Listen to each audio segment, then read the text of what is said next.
भक्तजनों, माताओं, बहनों, सादर जय श्री कृष्ण।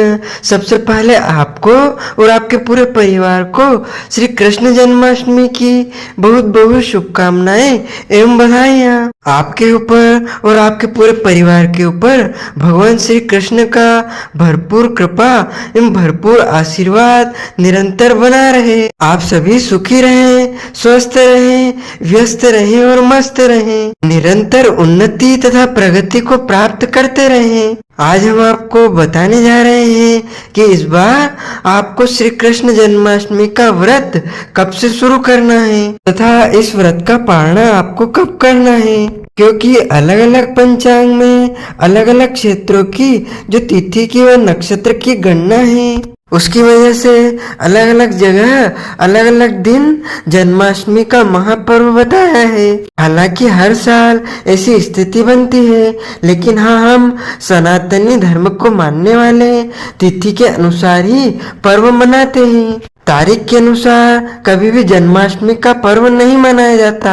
तिथि के अनुसार एवं हिंदू पंचांगों के अनुसार ही हम अपने पर्वों का निर्धारण करते हैं। वैसे तो हम सभी का और विशेष रूप से जो पंचांग निर्माता है, विद्वान ब्राह्मण लोग हैं, उन सभी का यह प्रयास होना चाहिए कि कोई भी त्योहार दो दिन ना रहे, कोई भी पर्व 2 दिन ना मने, क्योंकि इससे समाज में भ्रांति व भ्रम की स्थिति निर्मित हो जाती है। तो हम सभी निरंतर यह प्रयास कर रहे हैं कि सभी पर्व एक दिन मने, सभी पंचांगों में एक ही दिन त्योहारों का तथा तिथियों का निर्धारण किया जाए, क्योंकि यह बहुत मुश्किल है। क्योंकि अलग अलग पंचांग अलग अलग सिद्धांतों के अनुसार, अलग अलग सूर्योदय के अनुसार अलग अलग स्थानों से प्रकाशित होते हैं। ऐसे में उनमें एक रूपता लाना, एक मत करना बहुत कठिन कार्य है। फिर भी यदि हमारे देश के धर्माचार्य और सभी विद्वान लोग यदि यह निर्णय कर लें कि जो भी त्योहार होगा वह एक ही दिन होगा और एक ही दिन सबको व्रत रखना चाहिए, एक ही दिन पूजा करनी चाहिए, जिससे समाज में एक रूपता बनी रहे। क्योंकि जब हम भिन्न भिन्न तरह की बातों को सुनते हैं तो अलग अलग हमारे मन में विचार आते हैं। क्योंकि कहीं पर जन्माष्टमी का त्योहार अमुक दिन मनाते हैं तो कहीं पर अमुक दिन मनाया जा रहा है। ऐसे में हम उलझन में रहते हैं और त्योहारों को, पर्वों को सही से मना भी नहीं पाते हैं। तो आगे चलकर हम सभी लोग तथा हमारे देश के जितने भी धर्माचार्य हैं, विद्वान है, ज्योतिषी है, पंचांग करता है, सभी से करबद्ध निवेदन करके यही प्रार्थना करना चाहेंगे, सभी एक मत होकर के सभी त्योहारों को एक दिन एक मत करने का प्रयास करें, ताकि समय में भ्रम और भ्रांति ना फैले। इस बार भी जन्माष्टमी को लेकर अलग अलग पंचांगों में अलग अलग जगह अलग अलग तिथियां बताई गई है। हरि विष्णु भगवान के 8वें अवतार पुष्टि पुरुषोत्तम प्रभु श्री कृष्ण का प्रागट्य द्वापर युग में आज से ठीक 5250 वर्ष पहले भाद्रपद मास के कृष्ण पक्ष की अष्टमी तिथि बुधवार रोहिणी नक्षत्र में, जब चंद्रमा अपनी उच्च राशि में विराजित थे तथा सूर्यदेव अपनी स्वराशि सिंह में विराजमान थे, ऐसे शुभ समय में मध्य रात्रि ठीक 12 बजे निश्चित काल मथुरा नगरी में कंस के कारागार में, जहाँ पर वासुदेव और देवकी जी को बंद कर दिया गया था, उसी कारागार में प्रभु का अवतार होता है, प्रभु का अवतरण होता है, भगवान का प्रागट्य होता है। उसी मथुरा नगरी में प्रभु प्रगट्य हुए हैं और इसी दिन को हम श्री कृष्ण जन्माष्टमी के रूप में मनाते हैं। इसे श्री जयंती, कृष्ण जयंती, रोहिणी अष्टमी, कृष्णाष्टमी, गोकुला अष्टमी के नाम से जाना जाता है। श्री कृष्ण जन्मोत्सव पर्व इस बार 6 सितंबर 2023 बुधवार के दिन स्मार्थ भक्तजन मनाएंगे तथा 7 सितंबर 2023 गुरुवार के दिन वैष्णव संप्रदाय से जुड़े भक्तों द्वारा मनाया जाएगा। कृष्ण जन्माष्टमी प्रभु भगवान श्री कृष्ण का जन्मोत्सव है, प्रागट्य उत्सव है। योगेश्वर भगवान श्री कृष्ण के भागवत उपदेश अनादिकाल से मनुष्य के लिए जीवन दर्शन प्रस्तुत कर रहे हैं। जन्माष्टमी केवल भारत ही नहीं बल्कि विदेशों में भी वैसे भारतवंशी बड़े धूमधाम से बड़े उत्साह से मनाते हैं।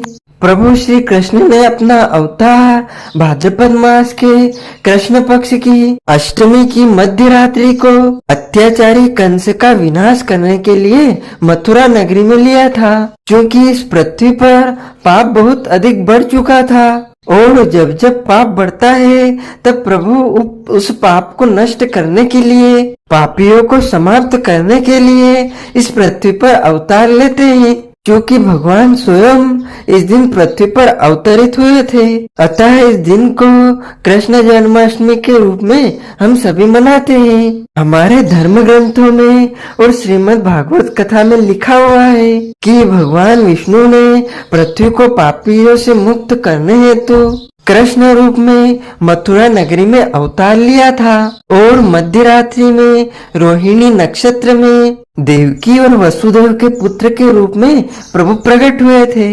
अष्टमी दो प्रकार की होती है, पहली जन्माष्टमी और दूसरी जयंती। इसमें केवल पहली अष्टमी है। स्कंद पुराण के मतानुसार जो भी व्यक्ति जानकर भी कृष्ण जन्माष्टमी का व्रत नहीं रखता है वह मनुष्य जंगल में सांप या वज्र का जन्म लेता है। ब्रह्म पुराण का कथन है कि कलयुग में भाद्रपद मास के कृष्ण पक्ष की अष्टमी में विश्व युग में देवकी के पुत्र के रूप में श्री कृष्ण उत्पन्न हुए थे। द्वापर युग में प्रभु का अवतार हुआ था।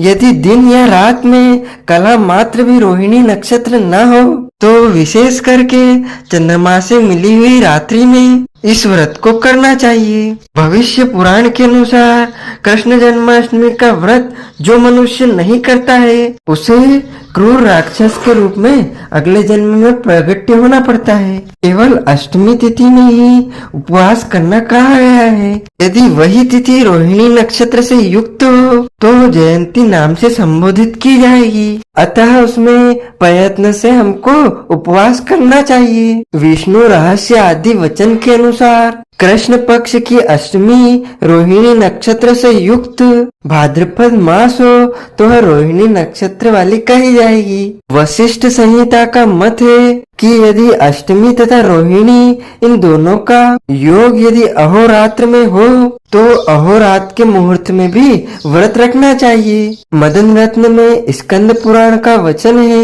जो उत्तम पुरुष है वह जन्माष्टमी का व्रत जरूर करें। जो जन्माष्टमी का व्रत करते हैं उनको लोक तथा परलोक में सुखों की प्राप्ति होती है। सदैव उनके घर में स्थिर लक्ष्मी प्राप्त होती है। इस व्रत को करने से उनके समस्त जीवन के कार्य स्थित व संपन्न हो जाते हैं। विष्णु धर्म के अनुसार रात के समय जब रोहिणी में कृष्ण जन्माष्टमी हो तो उसमें भगवान श्री कृष्ण का पूजन अर्चन करने से करोड़ों जन्म के पाप मनुष्य के नष्ट हो जाते हैं। भृगु ने कहा है कि जन्माष्टमी, रोहिणी नक्षत्र व शिवरात्रि यह पूर्व विद्या ही करना चाहिए तथा तिथि एवं नक्षत्र के अंत में पारणा करना चाहिए। इसमें केवल रोहिणी नक्षत्र का उपवास भी सिद्ध है। अंत की दोनों में पढ़ाई ले। श्री कृष्ण जन्माष्टमी की रात्रि को महारात्रि की संज्ञा दी गई है। इस रात में योगेश्वर श्री कृष्ण का ध्यान अथवा प्रभु के नाम मंत्र का उच्चारण करना चाहिए और जागरण करना चाहिए, जिनसे संसार में सभी सुखों की, भौतिक सुखों की आपको प्राप्ति होगी। जन्माष्टमी का व्रत राज कहा गया है। इसके सविधि पालन से आपको अनेक व्रतों का पुण्य फल प्राप्त होगा। ब्रज मंडल में श्री कृष्ण जन्माष्टमी के दूसरे दिन यानी भाद्रपद कृष्ण पक्ष की नवमी में नंद महोत्सव अर्थात दधिकांदो श्री कृष्ण जन्मोत्सव के बाद हर्षोल्लास से मनाया जाता है। भगवान के श्री विग्रह पर हल्दी, दूध, दही, घी, तेल, गुलाब जल, मक्खन, केसर, कपूर आदि चढ़ा करके समस्त ब्रजमंडल के निवासी ब्रजवासी परस्पर उसका लेपन तथा छिड़काव करते हैं। वाद्य यंत्रों से मंगल ध्वनि बजाई जाती है। सभी लोग भक्तजन मिठाई बांट करके जगत गुरु परब्रह्म परमात्मा श्री कृष्ण का जन्मोत्सव निसंदेह संपूर्ण विश्व के लिए आनंद मंगल का संदेश देता है। इस वर्ष अष्टमी तिथि 2 दिन व्याप्त है।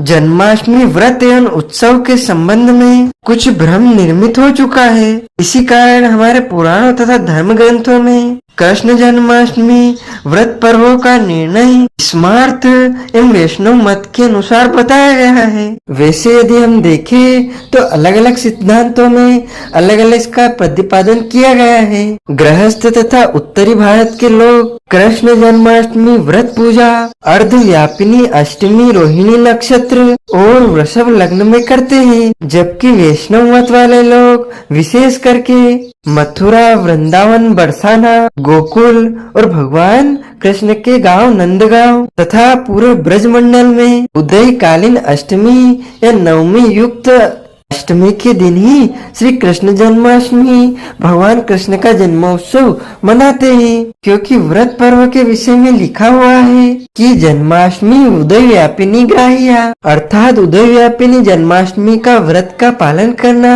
सर्वोत्तम फलदायक माना जाता है। वैसे तो निश्चित व्यापिनी ग्राह्या भी लिखा हुआ है। अर्धरात्रि की अष्टमी व रोहिणी नक्षत्र हो या ना हो, इस बात को वह महत्व नहीं देते हैं। अष्टमी पहले दिन आधी रात को विद्यमान हो तो जन्माष्टमी व्रत पहले दिन किया जाता है। अष्टमी केवल दूसरे दिन आधी रात को व्याप्त हो तो जन्माष्टमी व्रत दूसरे दिन किया जाता है। अष्टमी दोनों दिन आधी रात को व्याप्त हो और अष्टमी में रोहिणी नक्षत्र का योग एक ही दिन हो तो जन्माष्टमी व्रत रोहिणी नक्षत्र युक्त के दिन में किया जाता है। अष्टमी दोनों ही दिन आधी रात में विद्यमान हो और दोनों ही दिन अर्धरात्रि में रोहिणी नक्षत्र व्याप्त रहे तो जन्माष्टमी व्रत दूसरे दिन किया जाता है। अष्टमी दोनों ही दिन आधी रात में व्याप्त हो और अर्धरात्रि में दोनों ही दिन अर्धरात्रि रोहिणी नक्षत्र न हो तो जन्माष्टमी व्रत दूसरे दिन किया जाता है।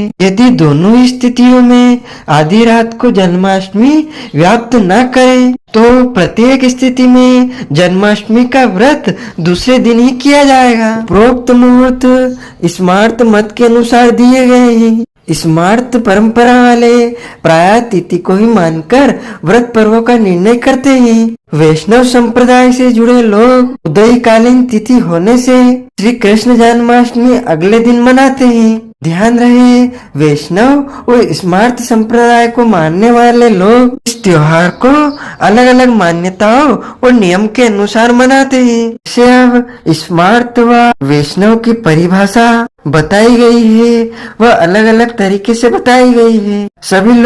सभी विद्वान लोग अलग अलग परिभाषा वैष्णव और स्मार्त धर्म की परिभाषा प्रतिपादित करते हैं। इस बार भगवान श्री कृष्ण का अवतरण दिवस जन्मोत्सव श्री कृष्ण जन्माष्टमी कुछ पंचांगों में 6 सितंबर 2023 व अधिकतम पंचांगों में 7 सितंबर 2023 गुरुवार बताया है। इस प्रकार श्री कृष्ण जन्माष्टमी बार 2 दिन मनाई जाएगी, लेकिन शास्त्रों में सूर्योदय व्यापना पर्व काल सर्वश्रेष्ठ बताया गया है। सनातन धर्म के व्रत पर्वों का निर्णय हेतु सर्वमान्य ग्रंथ धर्म सिंधु है। उसमें पृष्ठ क्रमांक 12 तथा 13 पर स्पष्ट लिखा हुआ है और उसके साथ ही निर्णय सिंधु के पृष्ठ क्रमांक 63 पर भी स्पष्ट लिखा हुआ है कि उदय व्यापिनी ग्राह्या 1987 में एक तिथि पर विवाद हुआ था।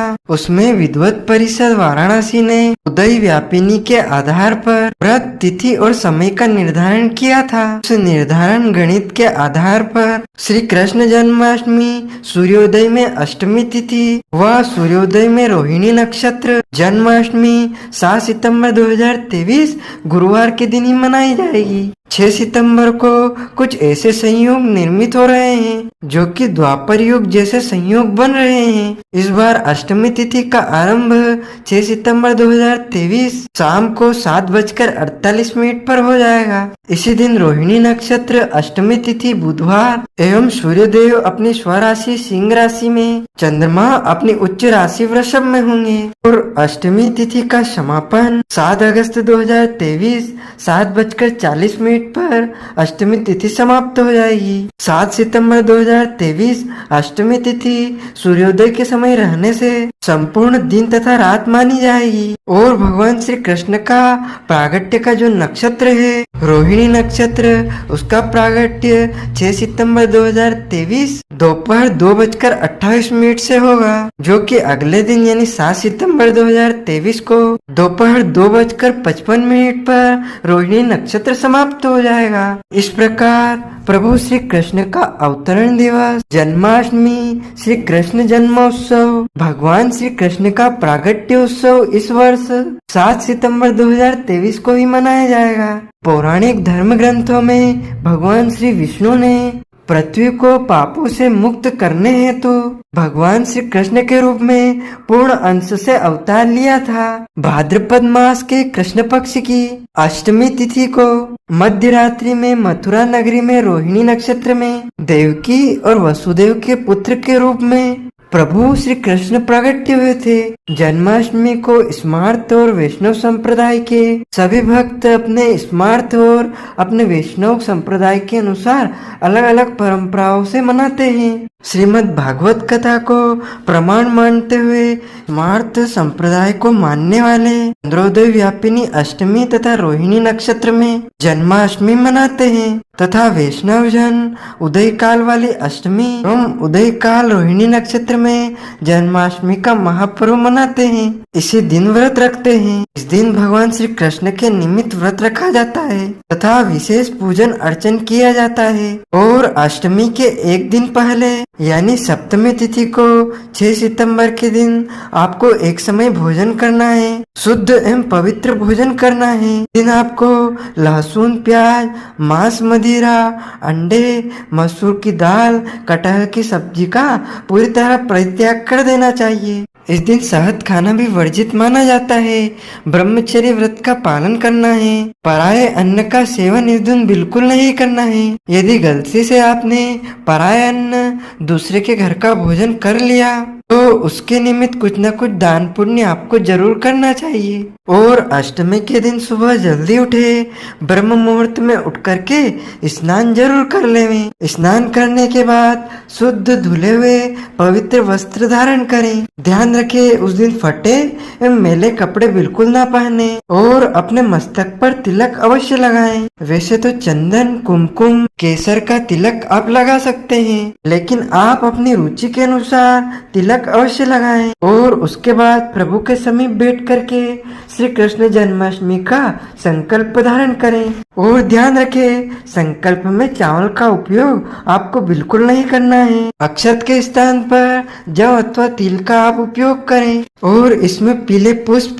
सुपारी, कुछ दक्षिणा और जल रख करके संकल्प लें। एक शुद्ध घी का दीपक प्रज्वलित करना चाहिए। संकल्प मंत्र हम आपके लिए एक वीडियो अलग प्रस्तुत करेंगे, उससे आप संकल्प धारण कर पाएंगे और संकल्प लेने के बाद आपका व्रत आरंभ हो जाएगा। जन्माष्टमी के दिन सुबह तुलसी जी का पूजन अर्चन करें, गौ माता की सेवा तथा पूजा करें, सूर्य भगवान को जल अर्पण करें और अपने गुरुजन, माता पिता, पूज्य पुरुषों को प्रणाम करके व्रत का शुभारंभ करना चाहिए। किसी भी मनुष्य को जन्माष्टमी के दिन अन्न का सेवन बिल्कुल नहीं करना चाहिए तथा इस दिन चावल भी नहीं खाना चाहिए। इस दिन केवल और केवल आपको फलाहारी ग्रहण करना है। शुद्ध फलाहार में गाय का दूध, गाय के दूध से बनी वस्तुएं, सभी प्रकार के फल, इसके अलावा पंचमेवा जो ड्राई फ्रूट होते हैं जिनका भी उपयोग आप कर सकते हैं। मखाने की खीर बनाकर भी आप उपयोग कर सकते हैं और अन्य शुद्ध एवं सात्विक फलाहारों का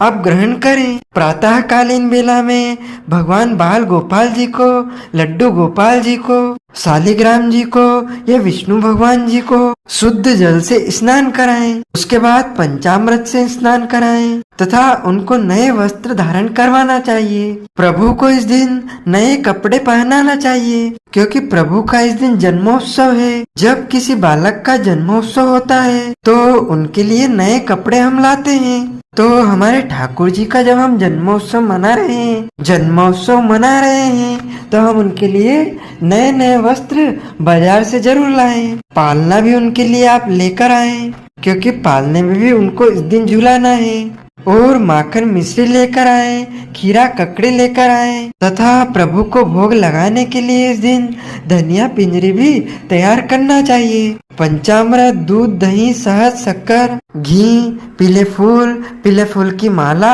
और तुलसी जी के पत्ते। जन्माष्टमी के एक दिन पहले ही तुलसी जी से पत्ते आपको तोड़कर रख लेना चाहिए। सबसे पहले भगवान का पूजन अर्चन करें, उनको जल से पंचामृत से स्नान कराएं, शुद्ध वस्त्र धारण करवाएं, नए नए कपड़े उनको पहनाएं, मोर मुकुट उनको धारण करवाएं, बांसुरी उनको पहनाएं, मोतियों की माला पहनाएं, पाँव में पैजनियां पहनाएं, हाथ में घुंघरू पहनाएं। इस प्रकार सभी प्रकार के सुंदर सुंदर आभूषणों से प्रभु का, हमारे ठाकुर जी का विशेष प्रकार से पूजन अर्चन करें। जन्माष्टमी के दिन में सोना नहीं चाहिए। दिन भर भगवान का भजन तथा कीर्तन किया जाता है और इसके बाद शाम के समय भगवान का विशेष पूजन अर्चन किया जाता है। इस दिन मध्य रात्रि ठीक 12 बजे यानी 7 सितंबर और 8 सितंबर की जो मध्य रात्रि रहेगी, उस रात्रि में प्रभु का जन्मोत्सव हमें मनाना है। 7 सितंबर की रात को प्रभु का पूजन अर्चन हमको करना है।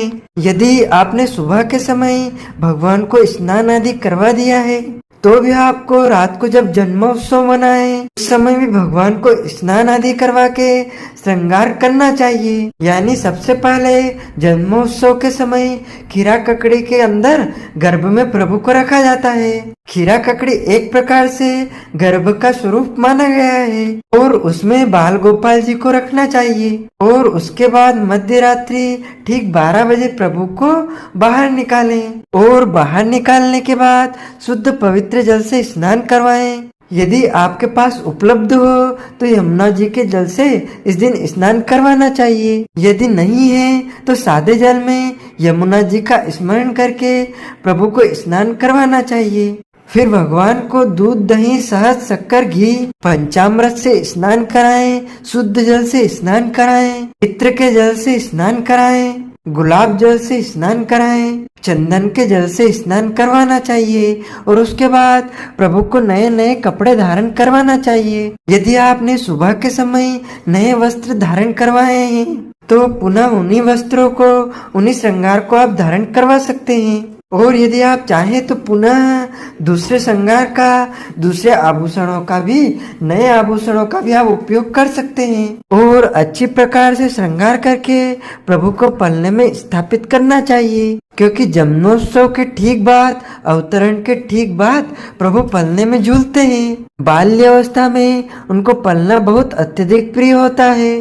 पलने में उनको बैठा करके झूला झुलवाएं और झुलाने के बाद उसी झूले में प्रभु की आरती उतारना चाहिए। आरती के पहले भगवान को भोग लगाएं, खीरा ककड़ी का भोग लगाएं, फलों और अन्य सभी प्रकार के फलों का आप भोग लगाएं तथा धनिया पंजरी का विशेष प्रकार से भोग लगाया जाता है। आपको इस दिन माखन मिश्री का भी भोग लगाना चाहिए और अन्य प्रकार के मेवा मिष्ठान का प्रभु को भोग लगाना चाहिए। आरती करके सभी परिवारजनों को, सभी सगे संबंधियों को, सभी मिलने जुलने वालों को, पड़ोसियों को प्रसाद वितरण किया जाता है। कई जगह पर इस दिन मटकी फोड़ के भी भव्य आयोजन होते हैं और भजन कीर्तन के साथ में प्रभु का, ठाकुर जी का धूमधाम से जन्मोत्सव मनाया जाता है। लेकिन ध्यान रखें, किसी भी परिस्थिति में आपको जन्मोत्सव के बाद भोजन नहीं करना है। कई लोग क्या करते हैं कि प्रभु का जैसे ही जन्मोत्सव हो जाता है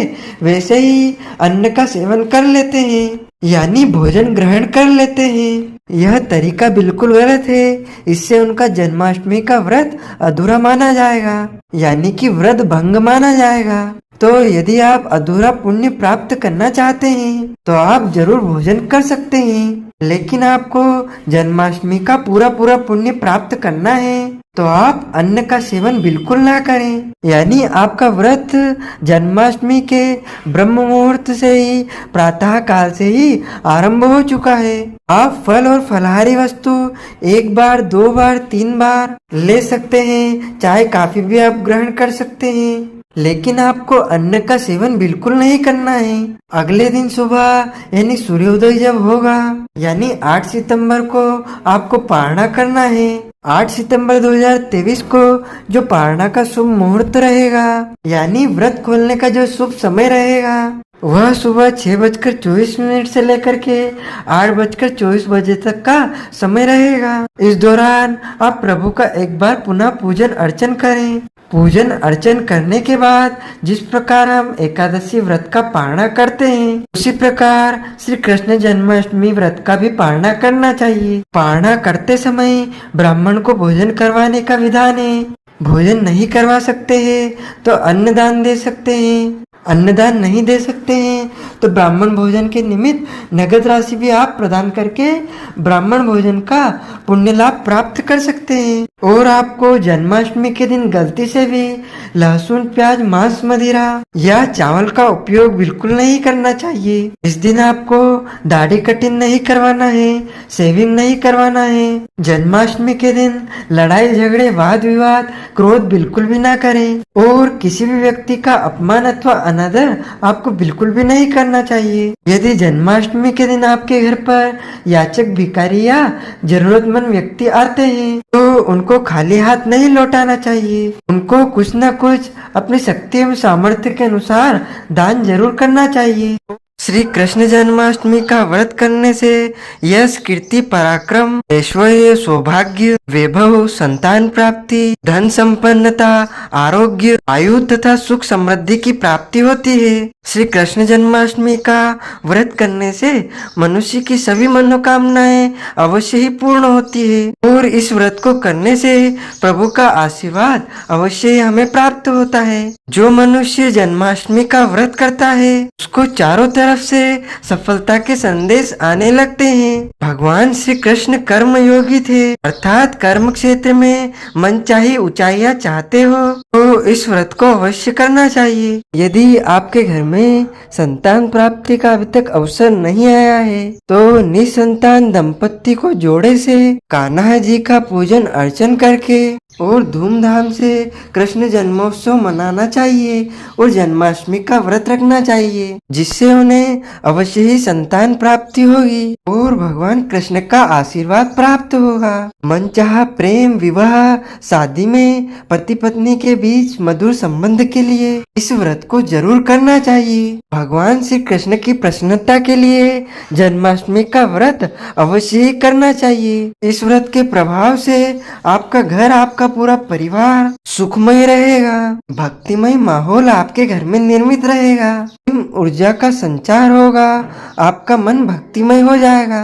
फिर उपवास की पूर्व रात्रि को हल्का भोजन करके ही आपको व्रत आरंभ करना चाहिए। जब हम कोई भी व्रत आरंभ करते हैं तब हमें सभी देवताओं का पूजन अर्चन अवश्य करना चाहिए। सूर्य नारायण, योम, सम, काल, संधि, भूत भावन, दिक्पति, आकाश, खेचर, अमर और ब्रह्मादि को नमस्कार करके पूर्व या उत्तर दिशा की तरफ मुंह करके बैठे और व्रत का संकल्प धारण करें। संकल्प धारण करने के लिए सबसे पहले शुद्ध घी का दीपक जलाएं और अपने पास जल का पात्र रखें। अपने पास में पूजन की थाली में जल का पात्र रखना चाहिए, तुलसी जी का पत्ता रखना चाहिए तथा कुशा, पीले रंग के पुष्प, अक्षत के स्थान पर जव अथवा तीर और कुछ दक्षिणा रख करके आपको व्रत संकल्प धारण करना चाहिए।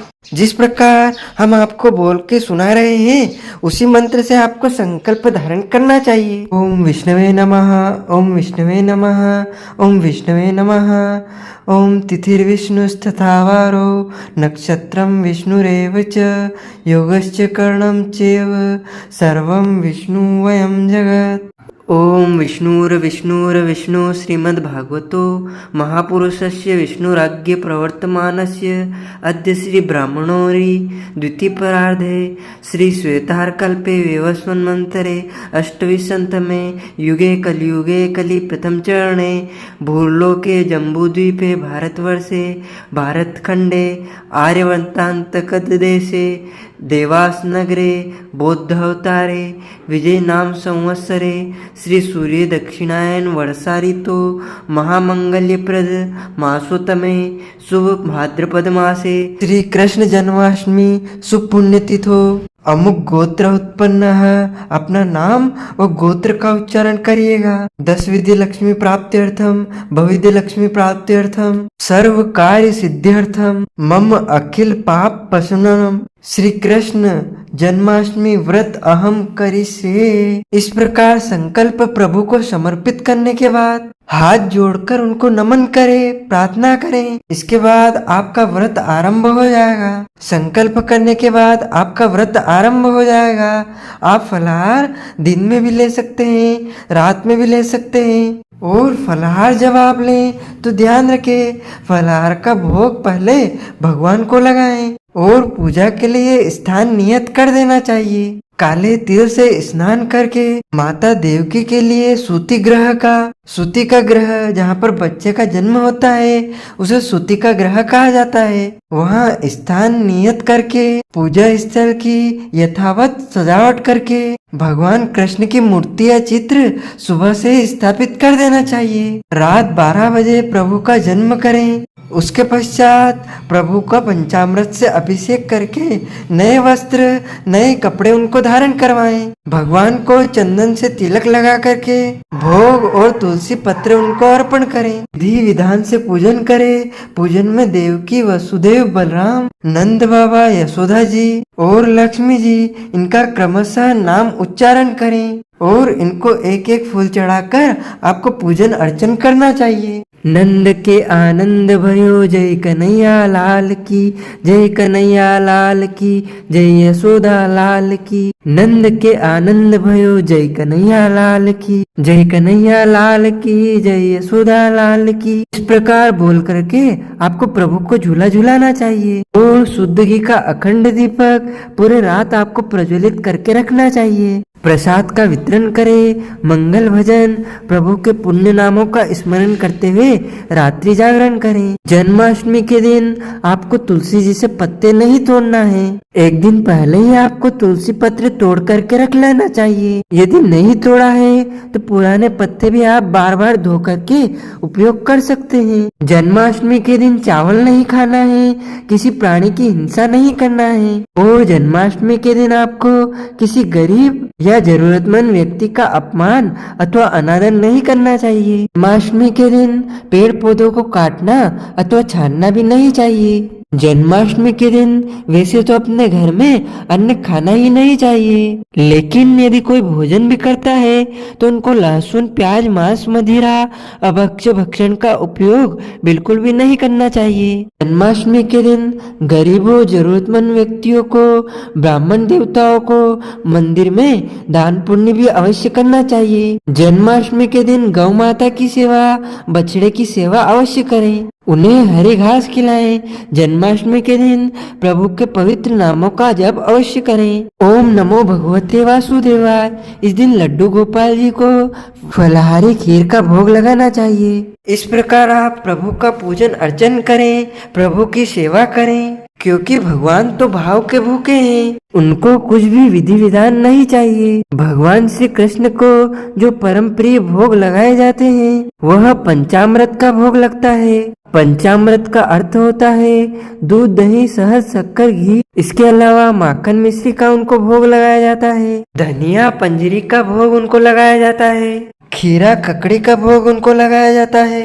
केले उनको चढ़ाए जाते हैं। सेब फल उनको चढ़ाए जाते हैं। इसके अलावा अन्य सभी प्रकार के ऋतु फल प्रभु को अर्पण करना चाहिए। इसके पश्चात जन्माष्टमी की कथा भी सभी को सुनना चाहिए। बोलिए श्री कृष्ण चंद्र भगवान की जय। अब हम आपको जन्माष्टमी की दिव्य एवं पावन कथा सुनाते हैं।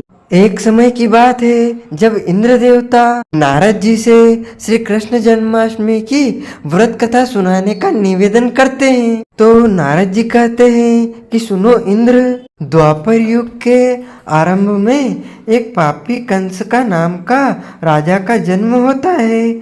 उस दुष्ट व दुराचारी कंस की देवकी नाम की एक सुंदर बहन थी। देवकी के गर्भ से उत्पन्न आठवां पुत्र कंस का वध करेगा। नारद जी की बातें सुनकर इंद्र ने कहा, उस दुराचारी कंस की कथा का विस्तार पूर्वक वर्णन कीजिए। क्या यह संभव है कि देवकी के गर्भ से उत्पन्न आठवां पुत्र अपने मामा कंस की हत्या करेगा?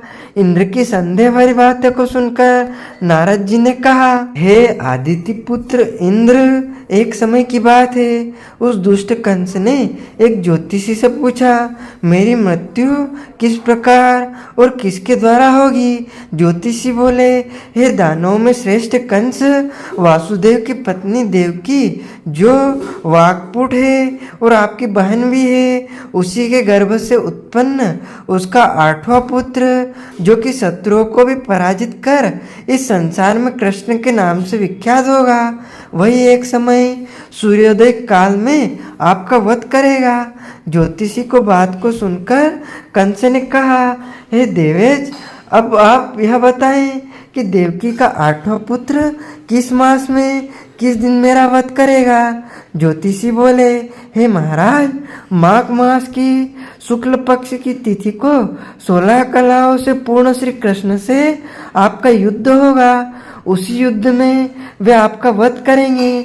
इसीलिए हे महाराज, आप अपनी रक्षा यत्न पूर्वक करें।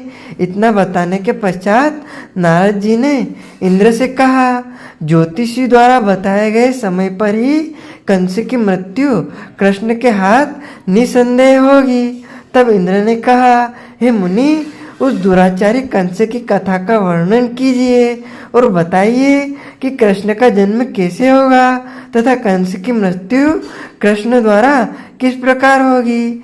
सुनकर नारद जी ने पुनः बोला, अब तक देवकी की 7 संतानों को कंस इस भय से मार डालता था ताकि कहीं कंस का विनाश न हो जाए। अपनी जीवन की रक्षा के खातिर उन्होंने अपने सिपाही को देवकी की पहरेदारी का आदेश दिया। कंस का आदेश पाने के बाद वह देवकी की प्रत्येक गतिविधि पर नजर रखने के लिए कारागार के पास नजर रखने लगे।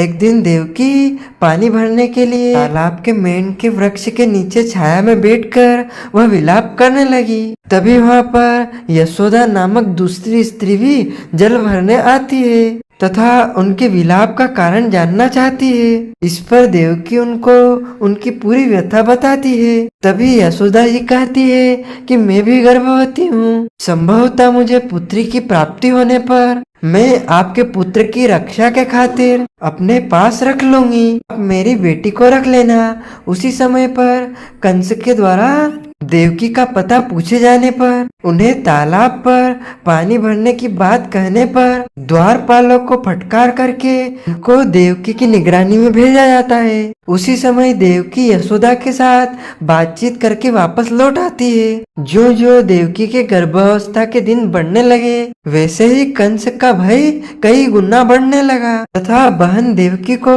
पूरी तरह कारागार में बंद कर दिया गया था। उनकी कोठरी के बाहर ताला लगवा दिया। कई दानवों को उनकी सुरक्षा में लगा दिया गया था। कृष्ण पक्ष में भादव के महीने में अष्टमी तिथि बुधवार रोहिणी नक्षत्र में भगवान श्री कृष्ण ने जन्म लिया और उनके जन्म के बाद ही स्वतः ही जो कारागार के ताले थे वह स्वतः ही टूट गए तथा सभी दानवों द्वारपालों को गहरी नींद में सुला दिया गया। और पाकर देवकी ने पतिदेव से कहा, आप इस पुत्र को गोकुल गांव में नंद बाबा और यशोदा माता के घर छोड़ कर आए। तभी वसुदेव जी कान्हा को एक टोकरी में रख करके रात के अंधेरे में निकल गए। घनघोर रात्रि में तेज वर्षा के साथ में बहती यमुना को पार करना सबसे बड़ी चुनौती थी। जब यमुना जी की तेज धारा में भगवान श्री कृष्ण जी का स्पर्श हुआ तो वह स्वतः स्थिर हो गई। किसी तरह वसुदेव जी ने यमुना पार की और नंदराम जी के यहाँ पहुँच गए और बालक श्री कृष्ण प्रभु को सौंप करके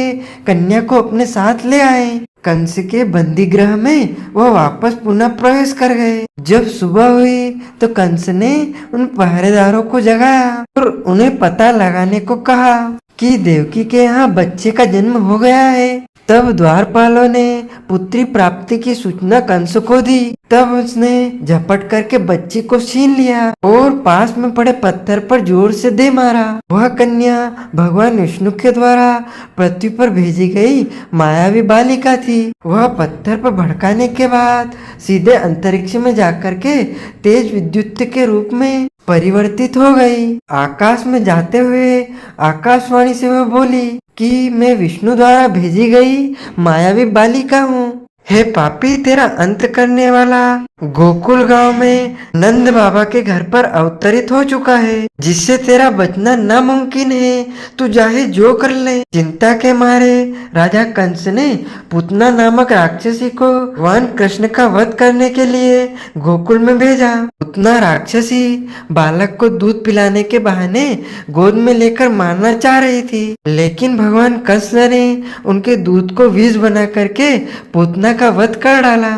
पूतना के वध से व्याकुल कंस ने कृष्ण को मारने के लिए कोए, घोड़े, बैल और गाय का रूप बना करके अनेकों राक्षसों को भेजा। सभी राक्षसों का विनाश प्रभु ने कर दिया। श्री कृष्ण जन्माष्टमी के दिन प्रभु की पूजा अर्चना करने का विशेष विधान है। मंत्रों की जाप करने का विधान है। इस प्रकार भाद्रपद मास के कृष्ण पक्ष की अष्टमी तिथि के दिन हम सभी मिलकर के श्री कृष्ण जन्माष्टमी का धूमधाम से आयोजन करते हैं। हमने जो ज्ञानवर्धक जानकारी आपको प्रदान की है, इसको अधिक से अधिक शेयर कीजिएगा, लाइक कीजिएगा तथा कमेंट में जय श्री कृष्ण अवश्य बोलिएगा।